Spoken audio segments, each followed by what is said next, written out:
الحمد لله نحمده ونستعينه ونستغفره ونعوذ بالله من شرور أنفسنا ومن سيئات أعمالنا من يهده الله فلا مضل له ومن يضلل فلا هادي له وأشهد أن لا إله إلا الله وحده لا شريك له وأشهد أن محمدًا عبده ورسوله أما بعد فإن خير الحديث كتاب الله وخير الحدي حدي محمد صلى الله عليه وسلم وشر الأمور محدثاتها وكل محدثة بدعة وكل بدعة ضلالة وكل ضلالة في النار رب اشرح لي صدري ويسر لي أمري واحلل عقدة من لساني يفقهوا قولي اللهم انفعنا بما علمتنا وعلمنا ما ينفعنا وزدنا علما رب أوزعني أن أشكر نعمتك التي أنعمت علي وعلى والدي وأن أعمل صالحا ترضاه وأصلح لي في ذريتي إني تبت إليك وإني من المسلمين أعوذ بالله السميع العليم من الشيطان الرجيم بسم الله الرحمن الرحيم إنما الصدقات للفقراء والمساكين والعاملين عليها والمؤلفة قلوبهم وفي الرقاب والغارمين وفي سبيل الله وابن السبيل فريضة من الله واللہ علیم حکیم۔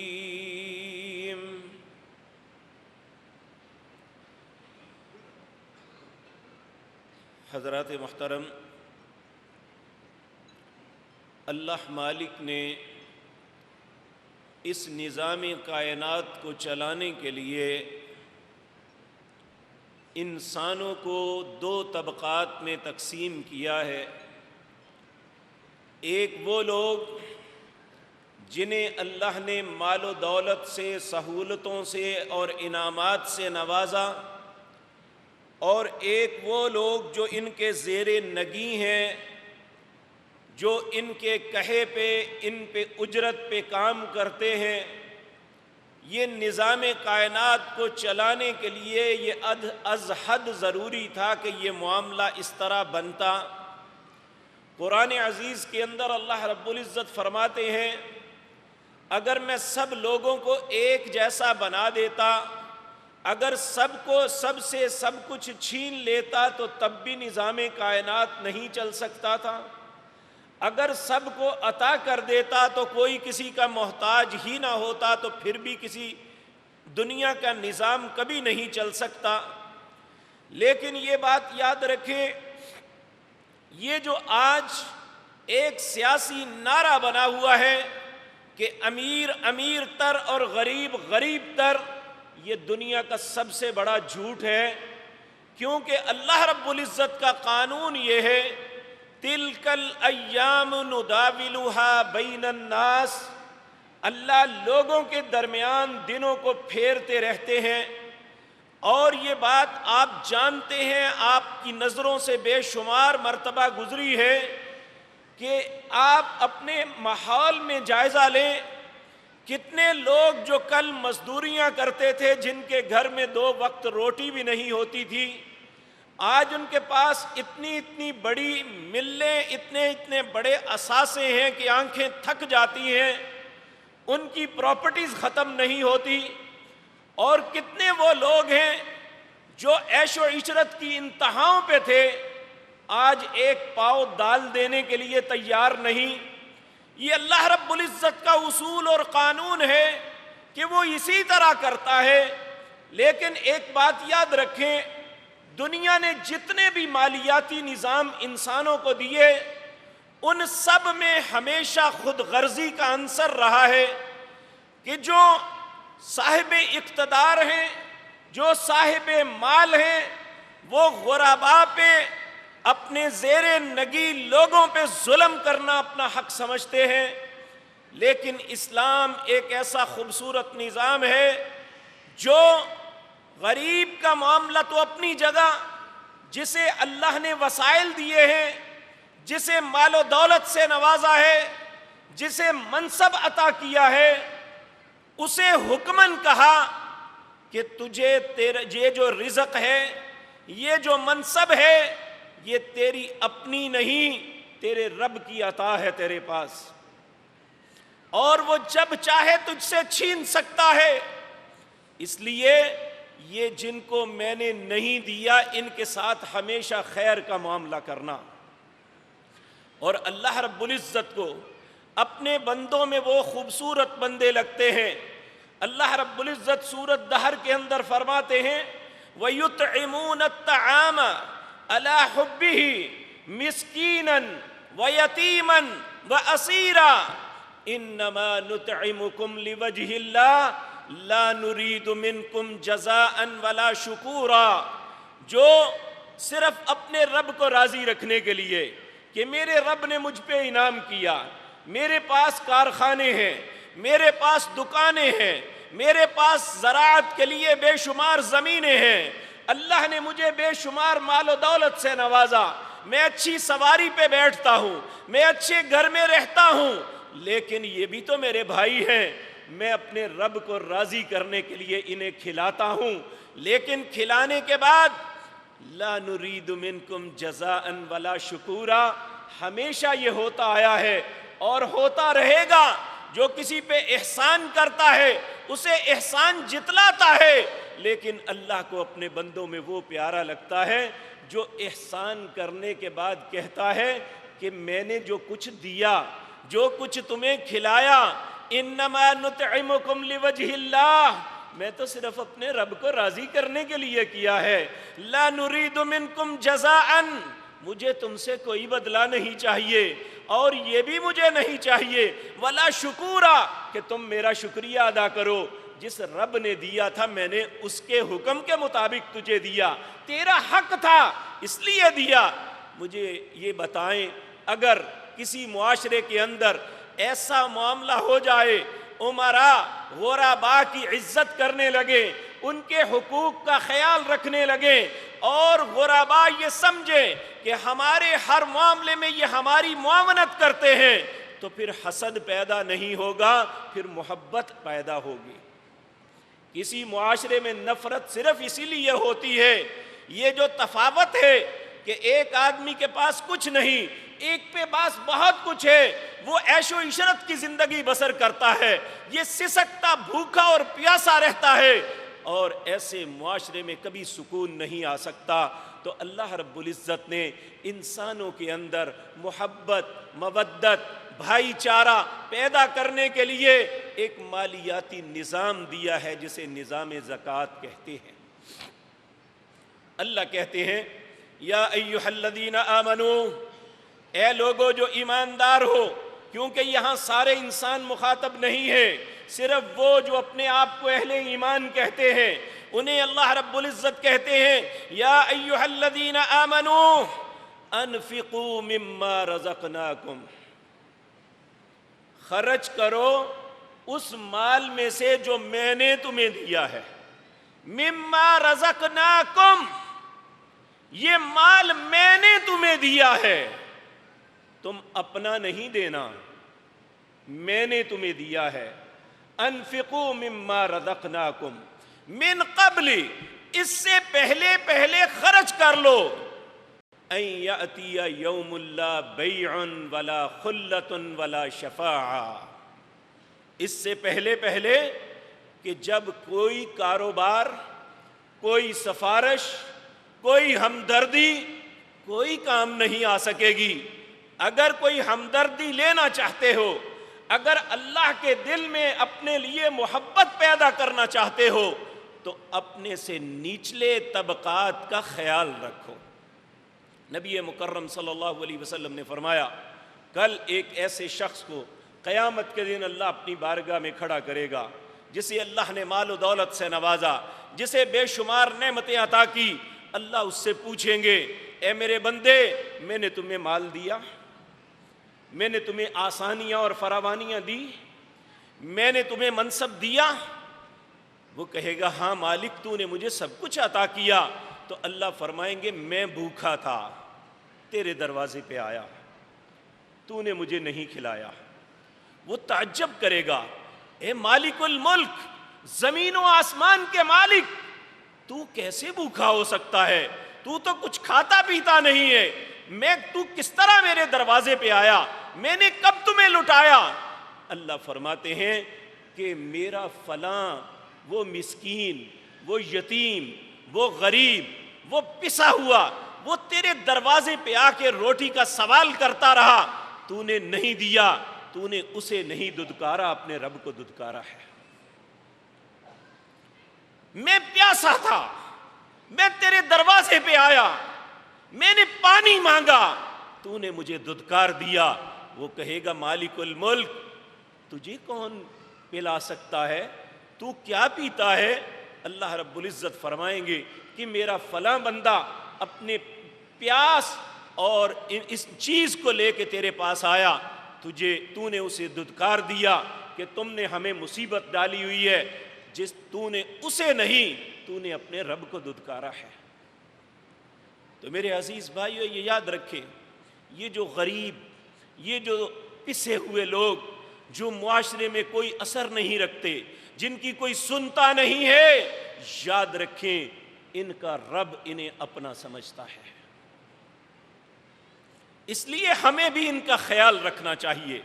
تو اللہ رب العزت نے مسلمانوں کو ایک مالیاتی نظام دیا جس کا نام نظام زکوٰۃ ہے، اور اسلام کے 5 اصولوں میں سے ایک اصول ہے۔ نبی مکرم جناب محمد الرسول اللہ صلی اللہ علیہ وسلم نے فرمایا، بنی الاسلام علی 5۔ لوگوں، اگر مسلمان بننا چاہتے ہو، مسلمان رہنا چاہتے ہو، اسلام 5 چیزوں سے بنے گا۔ سب سے پہلی چیز، شہادت اللہ الہ الا اللہ، کہ تم شہادت دو کہ اللہ کے علاوہ کوئی الہ نہیں ہے، وَأَنَّ مُحَمَّدَ الرَّسُولُ اللَّهِ، اور ہمارے رہبر، ہمارے آگو، ہمارے مرشد صرف اور صرف جناب محمد الرسول اللہ ہے صلی اللہ علیہ وسلم۔ نمبر 2، اقام الصلاۃ، دن اور رات میں 5 نمازیں پڑھنی، ایتاء الزکاۃ، زکوٰۃ کو ادا کرنا، وتصوم رمضان، رمضان کے روزے رکھنا، وتحج البیت من استطاع الیہ سبیلا، اگر اللہ نے استطاعت دی ہے تو بیت اللہ کا حج کرنا۔ ان میں تیسری بات یہ ہے ایتاء الزکاۃ، زکوٰۃ کو ادا کرنا ہے۔ اور زکوٰۃ کیوں ادا کرنی ہے؟ اللہ، میں نے محنت کی، میں نے کمایا، اب کیوں دوں؟ تو اللہ کہتے ہیں، گھبراؤ نہ، ان تقرضوا اللہ قرضا حسنا، میں تم سے قرضہ مانگ رہا ہوں، یہ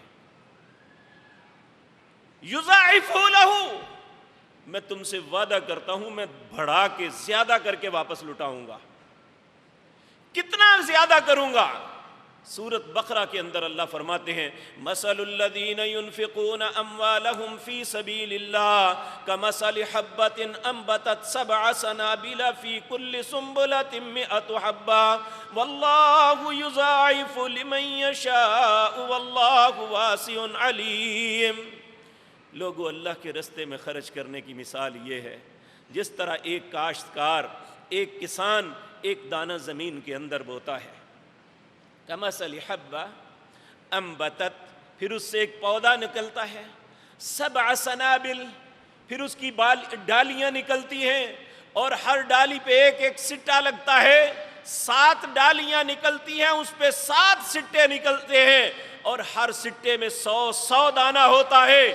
اگر ایک دانہ بونے کے بعد اللہ اس میں اتنی برکت ڈالتا ہے, ایک پودا نکال کے اس پہ 700 دانے لٹا کے تمہیں دیتا ہے. اسی طرح تمہارا رب کہتا ہے کہ جب تم مجھے قرض دو گے تو میں اتنا لٹا کے واپس عطا کروں گا. اور اس قرض کو فرض کہہ دیا. اب یہ تم پہ فرض ہے کہ ہر صورت دینا ہے. کس نے دینا ہے؟ جس کے اثاثے 7.5 تولے سونے کے برابر ہو جائیں. آج سونے کا ریٹ جو خالص سونا ہے 56,800 روپیہ ہے. اس اعتبار سے جس کے پاس 4,26,000 کے اثاثے ہیں اس پہ زکوٰۃ فرض ہے, اس نے زکوٰۃ دینی ہے. اس سے کم ہوں گے تو پھر زکوٰۃ نہیں ہے. 4,26,000 یا اس سے اوپر وہ سونے کی صورت میں ہے, وہ نقدی کی صورت میں ہے, وہ مال کی صورت میں ہے. ہر چیز کے اندر اللہ نے پھر زکوٰۃ کو واجب قرار دیا ہے کہ امراء سے لے کر غرباء کو دے دو. اگر ایسا کرو گے تو تمہارا ریلیشن شپ بن جائے گی, تمہارا ایک تعلق بن جائے گا. تم نے اس کی غربت میں, اس کی مصیبت میں, اس کی محتاجی میں جب اس کے ساتھ خیر والا معاملہ کیا, اس کے دل میں اللہ تمہارے لیے محبت ڈال دیں گے, اس کی زبان سے تمہارے لیے دعائیں نکلیں گی. اور یاد رکھیں, جس طرح میں پہلے عرض کر چکا, اگر یہ کام کریں گے تو اللہ کتنا اجر دیں گے, بڑھا کے واپس بھی لٹائیں گے. اور دوسرا یہ ہوگا جو آپ کے پاس سیو اثاثے ہیں اللہ ان سب کو پاک اور صاف کر دے گا. زکوٰۃ کا ایک معنی یہ بھی ہے کہ کسی چیز کو کٹالی میں ڈال کے, کوئی بھی دھات اسے کٹالی میں ڈال کے گرم کی جاتی ہے, جب وہ پگھل جاتی ہے اس کے اوپر میل آ جاتی ہے, اس میل کو اتار دیا جائے تو پھر وہ صاف ستھری دھات بن جاتی ہے. کہتے ہیں ابھی یہ بالکل خالص ہے, اس میں ذرہ برابر آمیزش نہیں ہے. تو یہ آپ کے مالوں کے اوپر میل ہے, جو اتار دو گے تو باقی مال پاک ہو جائے گا. اللہ نے اپنے نبی کریم جناب محمد الرسول اللہ صلی اللہ علیہ وسلم کو کہا, خذ من اموالہم صدقۃ تطہرہم وتزکیہم, ان سے ان کے مال لے لو, ان کے صدقات, ان کی زکوٰۃ کے مال پکڑو اور ان کی زکوٰۃ کے مال لے کے ان کے دوسرے مال کو پاک کر دو. وصلی علیہم, ان کے لیے دعا کرو. پھر ان صلاتک سکن لہم, تمہاری دعا ان کی سکینت, ان کے اطمینان کا سبب بن جائے گی. لوگوں, جو شخص اللہ کا یہ حق جو اللہ نے ہر انسان پہ, جو صاحب استطاعت ہے, اس پہ فرض کیا ہے, اگر وہ یہ حق نکال دیتا ہے, پیارے نبی جناب محمد الرسول اللہ صلی اللہ علیہ وسلم نے اسے جنت کی ضمانت دی ہے. تو میرے بھائیوں, آج ایک مکان خریدنے کے لیے, ایک دکان, ایک فیکٹری خریدنے کے لیے پوری زندگی کی توانائیاں صرف کر دیتے ہیں. کچھ بھی ہو جائے, چھت اپنی ہونی چاہیے, مکان اپنا ہونا چاہیے, دکان یا فیکٹری اپنی ہونی چاہیے. لوگوں کی بلڈنگز میں دھکے کھانے سے بہتر ہے اپنی بنا لو. تو لوگوں, یہ اللہ کا حق دے کے جنت میں اپنا گھر بنا لو. تو بالفرض اگر ایک انسان کے ذہن میں آتا ہے کہ یہ مولویوں کی باتیں ہیں, ہماری سمجھ میں نہیں آتی, ہم اگر نہ دیں گے تو کیا ہوگا, تو پھر اللہ رب العزت فرماتے ہیں, رزق میں نے دیا ہے نا, میری بات نہیں مانی, میں نے کچھ زیادہ نہیں مانگا. اگر 40 تمہارے پاس ہیں تو ایک مجھے دو, 39 اپنے پاس رکھو, یہ کوئی بہت بڑی قیمت نہیں ہے. اللہ نے کہا میں کوئی زیادہ نہیں مانگا, اگر نہیں دو گے, اس حق کو نہیں ادا کرو گے, تو پھر کیا ہوگا, اللہ رب العزت فرماتے ہیں والذین یکنزون الذهب والفضة ولا ينفقون في سبيل الله فبشرهم بعذاب أليم يوم يحمى عليها في نار جهنم فتكوى بها جباههم وجنوبهم وظهورهم هذا ما كنزتم لأنفسكم فذوقوا ما كنتم تكنزون. جو اپنے مال کو اکٹھا کر کے رکھ دیتے ہیں ان سے غریبوں کا حق نہیں نکالتے. والذین یکنزون الذهب والفضة، وہ چاندی ہے یا سونا ہے وہ اسے لپیٹ کے اپنے پاس رکھتے ہیں، اپنے لاکرز میں رکھتے ہیں، بینکوں میں جمع کرواتے ہیں. والذین یکنزون الذهب والفضة ولا ينفقون في سبيل اللہ، اللہ کے راستے میں خرچ نہیں کرتے. پھر اللہ کہتے ہیں میرے ساتھ مذاق کرتے ہو، دیا میں نے اور میرے ساتھ بخل. اب سن لو میری طرف سے بھی ایک خوشخبری ہے. اے اللہ خوشخبری؟ میں تو تیری نافرمانی کر رہا ہوں. تو اللہ کہتا ہے خوشخبری بھی تو سنو، کیا ہے؟ عذاب علیم، دردناک عذاب کی خوشخبری میری طرف سے لے لو. کیسا عذاب ہوگا العیاذ باللہ. اللہ ہر مسلمان کو محفوظ رکھے. اللہ فرماتے ہیں یوم یحمى علیہا فی نار جہنم. یہی مال، یہی سونا چاندی، یہی اثاثے جو سنبھال کے رکھتے ہو، غربا کو ہوا بھی نہیں لگواتے، قیامت کے دن تختیاں بنا کے جہنم کے اندر انہیں تپایا جائے گا. یوم یحمى علیہا فی نار جہنم فتکوی بہا جباہہم، تمہاری سائیڈوں کو داغا جائے گا. وجنوبہم، اور تمہارے چہروں کو داغا جائے گا. وجنوبہم، تمہاری سائیڈوں کو داغا جائے گا. وظہورہم، تمہاری پیٹھ کو داغا جائے گا. اور کہا جائے گا ھذا ما کنزتم، یہ ہے تمہارا خزانہ، اسے سنبھال کے رکھتے تھے، اللہ کا حق نہیں دیتے تھے. کب تک ہوگا؟ نبی کریم صلی اللہ علیہ وسلم نے اس آیت کی تفسیر میں یہ بات فرمائی کہ قیامت کا دن 50,000 سال کا ہوگا. اپنی 30 یا 40 سال کی زندگی کی عیاشی کے لیے اور اس میں بخل کرتے ہوئے ہم کتنی مدت اپنے آپ کو ایک مصیبت میں مبتلا کرنے والے ہیں. بقول جناب محمد الرسول اللہ صلی اللہ علیہ وسلم 50,000 سال کا دن ہوگا. یہ صبح سے لے کر شام اور ہر وقت اسے ان تختیوں کے ساتھ گرم کر کے داغا جاتا رہے گا یہاں تک کہ سب لوگوں کے درمیان فیصلہ ہو جائے گا.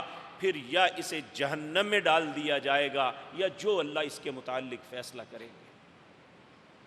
اس لیے میرے عزیز بھائیو، اللہ رب العزت کی اس بات کو تسلیم کر لینا چاہیے جو اللہ اہل ایمان کو مخاطب ہو کے کہتے ہیں وَأَنفِقُوا مِمَّا رَزَقْنَاكُمْ، لوگو خرچ کر لو جو میں نے تمہیں رزق دیا ہے.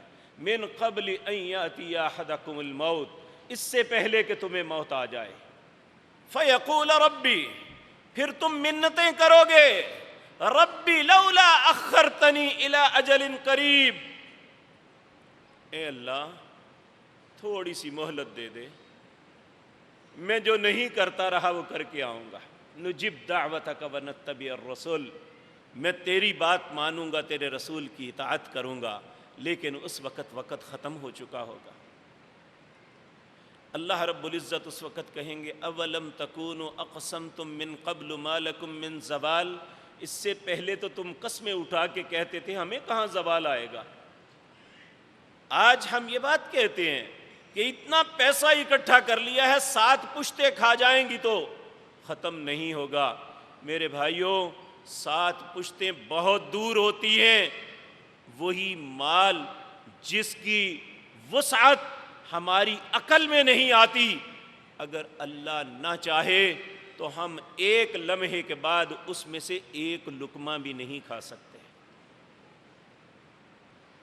اگر اس میں سے کھاتے ہیں، فائدہ اٹھاتے ہیں تو صرف اس کی مہلت ہے. تو اس لیے میرے عزیز بھائیوں، اسلام کے 5 اصولوں میں سے ایک اصول ہے اور یاد رکھیں بعض اوقات بعض لوگ دوسرے اعمال تو کرتے ہیں، اس معاملے میں بخل کرتے ہیں۔ نبی مکرم صلی اللہ علیہ وسلم نے فرمایا جو شخص اپنے مال کی زکوٰۃ نہیں دیتا اللہ اس کی نماز بھی قبول نہیں کرتے۔ اس لیے اللہ رب العزت نے فرمایا کہ جس بخل کو تم اپنے حق میں بہتر سمجھتے ہو سَيُطَوَّقُونَ مَا بَخِلُوا بِهِ یوم القیامہ، یہ تمہارا بخل طوق بنا کے قیامت کے دن تمہارے گلے میں ڈال دیا جائے گا۔ اس لیے میرے عزیز بھائیوں، اگر اللہ نے ہمیں استطاعت دی ہے، ہمیں سہولت دی ہے، تو سب سے پہلے ان غرباء کا خیال کرو۔ کس کس کو دینا ہے؟ قرآن نے اس کی بھی تشریح کی۔ نبی کریم صلی اللہ علیہ وسلم آپ کے پاس ایک شخص آیا، آ کے عرض کیا یا رسول اللہ میں غریب آدمی، مجھے کچھ دیجئے۔ آپ نے فرمایا اس معاملے میں نہ اللہ نے میری کوئی مانی ہے نہ پہلے کسی رسول کی۔ اللہ نے خود مد مقرر کی ہے کہ کون کون حقدار ہے، کسے کسے دینا ہے۔ اگر تم ان میں آتے ہوگے تو ضرور دوں گا، اگر نہیں آتے ہوگے تو میں قطعاً نہیں دوں گا۔ تو یہاں ایک بات اور ذہن میں رکھیں، جہاں صاحب استطاعت لوگوں کو اللہ رب العزت نے اس بات کا حکم دیا ہے کہ غرباء کو دو، وہاں غرباء کو بھی یہ بات کہی کہ اگر تم کام کرنے کے قابل ہو تو پھر مانگنا نہ، اپنے ہاتھ کو دراز نہ کر دینا۔ اگر بلا ضرورت اپنے ہاتھ کو لوگوں کے سامنے پھیلا دیا اللہ پوری زندگی فقر میں مبتلا کر دیں گے۔ اور جو شخص بغیر کسی ضرورت کے کہ وہ کام کر سکتا ہے اور محنت کر کے اپنے بچوں کی پیٹ کو بھر سکتا ہے پھر بھی وہ مانگتا ہے، نبی کریم صلی اللہ علیہ وسلم نے فرمایا قیامت کے دن اللہ اس کے چہرے کو مسخ کر دے گا، اس کے چہرے پہ ماس نہیں ہوگا۔ جس طرح ایک خوفناک مردے کی کھوپڑی ہوتی ہے، پورا جسم تو قائم ہوگا، چہرے پہ کچھ نہیں ہوگا۔ تو یہ ہر دونوں کو کنٹرول میں رکھا ہے۔ بلکہ ایک بڑا عجیب و غریب واقعہ آتا ہے، جب مکہ مکرمہ سے ہجرت کر کے مدینہ منورہ میں لوگ آئے تو اکثر لوگوں کا مال چھین لیا گیا۔ جو مکے کے اندر بڑے لینڈ لارڈ تھے اچھے، ان میں ایک مکے کے سردار حکیم بن حزام رضی اللہ تعالیٰ عنہ تھے، ان کے پاس بھی بہت کچھ تھا۔ جب ہجرت کر کے آئے مال سارا چھن گیا، یہاں آئے تو غربت نے ڈیرے ڈال دیے۔ ایک دن تنگ آ کے نبی کریم صلی اللہ علیہ وسلم کی خدمت میں حاضر ہوئے، جا کے عرض کی یا رسول اللہ کئی دنوں سے گھر میں فاقے ہیں، آپ مجھے کچھ عطا کیجئے، میں اپنے بچوں کے لیے کچھ کھانے پینے کا بندوبست کر سکوں۔ نبی کریم صلی اللہ علیہ وسلم کو چونکہ ان کی سابقہ زندگی بھی علم تھا کہ یہ کتنی سہولتوں میں زندگی گزار رہے تھے، اسلام کے لیے سب کچھ چھن گیا۔ آپ کو بڑا دکھ ہوا، آپ اٹھے کچھ لینے کے لیے جانے لگے، آہستہ سے اپنی زبان سے کہنے لگے حکیم اگر نہ مانگتا تو اچھا تھا۔ سیدنا حکیم بن حزام نے یہ بات سن لی، نبی کریم اپنے گھر سے لینے کے لیے چلے گئے، یہ وہاں سے اٹھ کے چلے گئے۔ جب آپ لے کے واپس آئے تو پوچھا حکیم کدھر ہیں؟ لوگوں نے کہا یا رسول اللہ وہ چلے گئے ہیں۔ بھئی کیوں چلے گئے ہیں؟ میں تو ان کے لیے یہ لے کے آیا ہوں۔ جی پتہ نہیں وہ چلے گئے ہیں۔ آپ نے فرمایا اسے بلا کے لاؤ۔ حکیم بن حزام کو بلا کے لایا گیا۔ نبی کریم صلی اللہ علیہ وسلم نے پوچھا حکیم آپ نے سوال کیا تھا، میں آپ کے لیے لینے گیا اور آپ چلے گئے، کیوں؟ رو پڑے، گڑ گڑا کے رو پڑے، کہنے لگے اللہ کے رسول آپ نے جو آہستہ سی بات کہی ہے نا، نہ مانگتا تو اچھا تھا، میں نے سن لی ہے، اگر مجھے اللہ اپنی جناب سے ان ہاتھوں سے کما کے دے گا تو کھاؤں گا، وگرنہ مر جاؤں، کوئی بات نہیں ہے۔ آپ نے اس کی حوصلہ افزائی فرمائی، کہا اللہ تیرے معاملے میں برکت دے گا۔ پھر دنیا نے دیکھا کہ مکے میں کیا مال تھا جو اللہ رب العزت نے مدینے میں عطا کر دیا۔ پھر ایک وقت آیا سیدنا ابو بکر کے دور میں، فتوحات ہوتی جا رہی ہیں، ہر مسلمان کا ان فتوحات کے مال غنیمت میں سے حصہ تھا۔ حضرت ابو بکر نے حصہ بھیجا حکیم بن حزام کا کہ یہ تمہارا حصہ ہے۔ کہا ان ہاتھوں سے کماؤں گا تو کھاؤں گا، میں ایسا نہیں لوں گا۔ کہا یہ حق ہے تمہارا۔ کہا میں نے جو رسول اللہ سے بات سنی ہے میں نے اپنے پلے میں باندھ لی ہے، بس نہیں لوں گا۔ وہ خلفاء بھی اللہ ان کی قبروں کو نور سے بھر دے، اے اللہ قیامت کے دن ان کے قدموں میں جگہ دے دینا، وہ اتنے عظیم لوگ تھے۔ سکون نہیں آتا کہ حق اس کا ہے، میں کیوں رکھوں؟ یہاں گورنمنٹ کے کھاتے میں اپنا پیسہ غلطی سے جمع ہو جائے تو واپس نہیں ملتا، اور وہ اس بات پہ پریشان ہے کہ یہ لیتے نہیں ہے، حق ان کا ہے، میں کیسے رکھ لوں؟ کل اللہ کی عدالت میں کیا جواب دوں گا؟ دوسرا سال آیا، پھر حق آ گیا، پھر نہیں لیا۔ سیدنا عمر کا زمانہ آ گیا، ہر سال بھیجتے ہیں نہیں لیتے۔ حضرت عمر اتنا مال اکٹھا ہو گیا کہ وہ بہت بڑی گٹھڑی پیسوں کی بن گئی، 22.5 لاکھ مربع میل کا اکیلا حاکم، جس نے 2 سپر پاورز کو شکست فاش دی تھی، اللہ سے اتنا ڈرتے ہیں، حکیم بن حزام کا مال اپنے سر پہ مزدور کی طرح اٹھا کے اس کے دروازے کو جا کے کھٹکارتے ہیں کہ حکیم میری بات سنو۔ وہ اپنے دروازے کی جو درز ہے اس میں سے دیکھتے ہیں کہ سیدنا عمر بن خطاب سر پہ پیسوں کی گٹھڑی لے کے آئے ہوئے ہیں۔ وہ کہتے ہیں امیر المومنین دروازہ نہیں کھولوں گا۔ وہ منتیں کر رہے ہیں حکیم دروازہ کھولو، اپنا حق وصول کر لو، میں اللہ کی عدالت میں کیا جواب دوں گا؟ حکیم بن حزام روتے ہوئے کہتے ہیں امیر المومنین میں نے اللہ کے نبی کی نصیحت کو اپنے پلے باندھ لیا ہے، میں نہیں کچھ بھی لوں گا، جو اللہ ان ہاتھوں سے کمائی دے گا میں صرف وہ کھاؤں گا۔ اسلام خودداری کا درس دیتا ہے، لیکن یہ نہیں کہ ہم انہیں خودداری کا درس دیتے ہوئے اپنا حق ہی بھول جائیں۔ تو میرے عزیز بھائیوں، اللہ رب العزت نے 8 لوگ ہیں جنہیں حکم دیا ہے 2۔